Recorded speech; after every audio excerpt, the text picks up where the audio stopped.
morning, Port Barre High. Good morning. Oh, come on, y'all gotta give me some more energy than that. Good morning, Port Barre High. Look, I'm not a morning person either, so we're gonna go through this together. So first of all, I just wanna say thank you all so much for having me. It's so surreal being back here almost 11 years later at Port Barre High. I feel kind of old saying that out loud. But, you know, walking through these halls brought back so many memories for me. Some good, some awkward, and some that just made me laugh because I've grown so much since being here. But one thing that hasn't changed since I've left is that smell in the hallway. I'm telling you, I had to come here yesterday to do an interview with the media team, and my hair and my clothes still smelled like the school. And my Letterman jacket still holds that smell to this very day.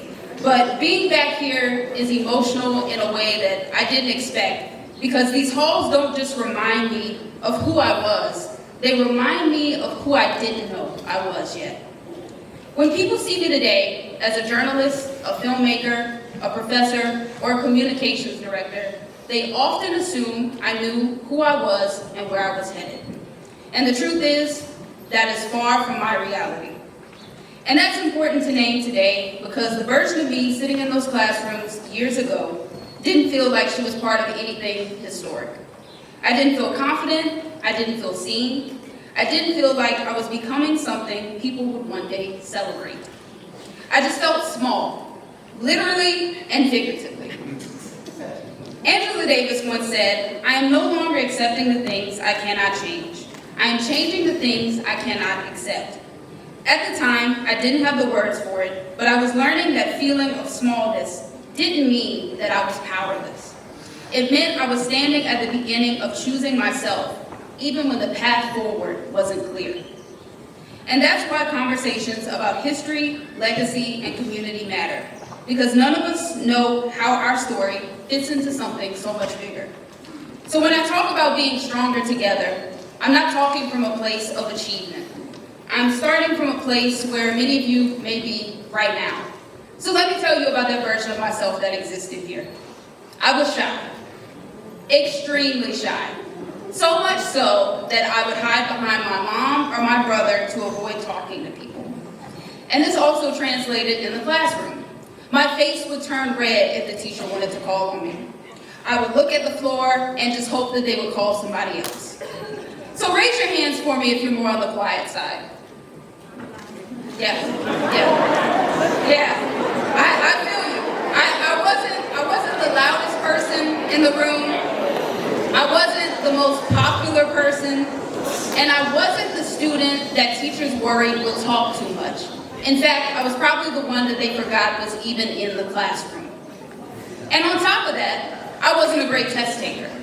How many of y'all feel like tests really don't show how smart you are? Exactly. So those ACT scores humbled me every single time. And every single time that I got a low score, it felt like confirmation that I wasn't college material. But despite those setbacks, something in the background was shaping my confidence in ways I didn't recognize at the time. It was representation.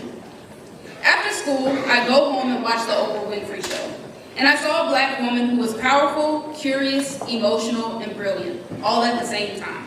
And in the mornings, I watched Robin Roberts on Good Morning America, another Black woman leading conversations with authority and warmth. And closer to home, I saw Black women like Marcel Fondo and Darla Montgomery on television. Black women who came from the same city as me. Black women who sounded like me. And Black women who proved that success doesn't have to live somewhere far away. Audre Lorde said, "When we speak, we are afraid our words will not be heard. But when we are silent, we are still afraid. So it's better to speak." Watching those women taught me that visibility matters, and sometimes courage starts by simply being seen. Years later, life came full circle when I worked alongside Marcel at KTC. And that's when I understood something I didn't have language for back then. Seeing yourself reflected matters. Proximity matters. And none of us get where we're going all by ourselves. That's stronger together in real life. But then though, I didn't always believe that kind of support applied to me. At one point, a school counselor told me I should think smaller and that I should start somewhere else instead of going to UL Lafayette. And listen, there's nothing wrong with taking different paths. It's okay to go to community college, and it's okay to start out in the workforce after high school. But what stuck with me during that conversation was how easy it was for somebody else to determine my limits. Some of you know what that feels like right now. You hear you're not good at math. You're not focused enough. You should be more realistic.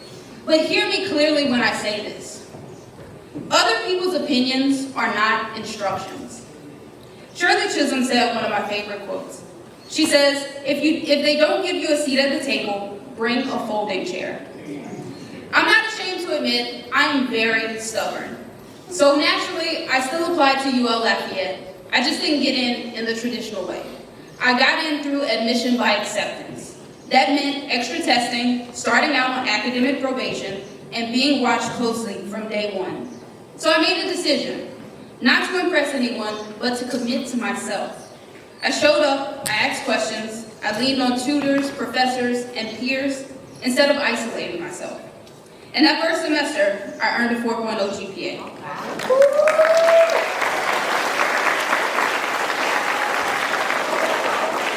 Not because I suddenly became a genius, but because I finally realized that I deserved to take up space. And what I learned was this: growth takes resistance. Confidence takes practice. Discipline takes repetition. And none of that happens in isolation. After graduating from UL Lafayette, I started working at KTC TV3. And at 24 years old, I became the youngest weekend anchor in the history of the station. That same year, I was the only reporter to earn an Emmy nomination. Those are the facts, but I don't share them to brag. I share them because none of that happened all by myself. That happened because mentors poured into me, because Black women corrected me with love, because someone opened the door and said that you belong here. That's stronger together. But here's the part of the story that doesn't come with trophies. Working in news meant absorbing grief that wasn't mine every single day. Murders, accidents, abuse, families having the worst days of their lives, and I had to remain composed and then continue on once the story was over. Eventually, that weight landed on me. I was depressed. I didn't even have language for it yet. I just knew I was tired all the time and my joy felt muted. Then, life humbled me again. My career took a pivot, I left news, and I lost my next job. No backup plan, no safety net, just scared. During this time, I wasn't just asking myself, what's next? I was asking myself, who am I now? There were moments when getting out of bed felt like an accomplishment. That season taught me something that I'll never forget. Your worth does not disappear because your job does. Your calling does not expire because plans change. Sometimes God strips you of what's familiar, not to punish you, but to rebuild you. And again, I wasn't rebuilt alone. Mentors, community, people who believed in me when I couldn't see it in myself. That's stronger together. So here's my challenge to you. Believe bigger than your circumstances. Work harder than your doubts. And never let anyone convince you that your dreams are unrealistic. There's a quote from Robin Roberts that stayed with me throughout my life. She says, let your mess become your message.